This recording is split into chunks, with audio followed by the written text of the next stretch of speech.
সুপ্রভাত বন্ধুরা, মেডিটেশন সেন্টারে যাচ্ছি। আজকে শাড়ি পরে যাচ্ছি। সকালবেলায় হেঁটে হেঁটে বাবার কাছে যেতে নিজেকে খুব সুখী মনে হয়। আমি সব সময় নিজেকে সুখী মনে করি।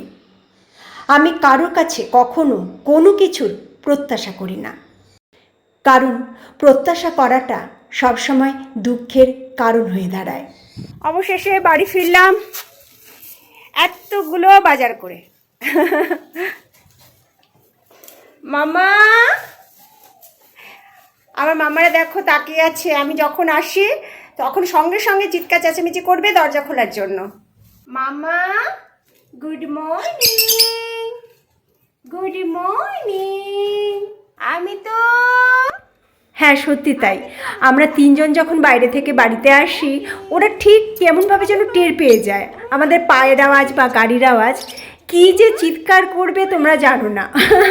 মানে ঘরের লোক ঘরে ফিরে এসেছে, ওদের খুব আনন্দ। এ মা, দাঁড়া দাঁড়া, আমি বকা দিচ্ছি, দাঁড়া। এ দেখো আমার লালু এসছে। এটা আমার লালু। এ হাতে হাত দিয়ে, এ দেখো, দেখেছো হাতে হাত দিচ্ছে। খুব ভালো, ভীষণ ভালো, মানুষের থেকে ভালো, তাই না? আর এই যে আমাদের লালু, এও কিন্তু আমাদের খুব ভালোবেসে ফেলেছে। আমরা যতটা না ওকে ভালোবাসি, তার থেকে 3 গুণ ও আমাদের ভালোবাসে। জানো তো, বিশ্বাস, ভালোবাসা, স্নেহ সবার বোঝার জিনিস নয়, কারণ সবার হৃদয়ে তার মান নেই। তাই এগুলো দাও সেখানে যেখানে সম্মান আছে, অনুভব আছে আর সততা আছে। ভুল জায়গায় দিলে মন ভাঙবে, আর সঠিক জায়গায় দিলে জীবন বদলে যাবে, কারণ সব হৃদয় গ্রহণ করার যোগ্য নয়। আমাদের রঙের মিস্ত্রির কাজ শেষ। ছেলে একটু কাজে কলকাতায় গেছে, বর অফিসে বেরিয়ে গেছে। সংসারে টুকিটাকি কাজ সেরে এখন আমি এক্সারসাইজ করছি। অনেকটা মোটা হয়ে গেছি গো। পুজোর সময় বেশ ভালো মন্দ খেয়েছি, এদিক ওদিক। কত ঠেকুয়া খেয়েছি জানো?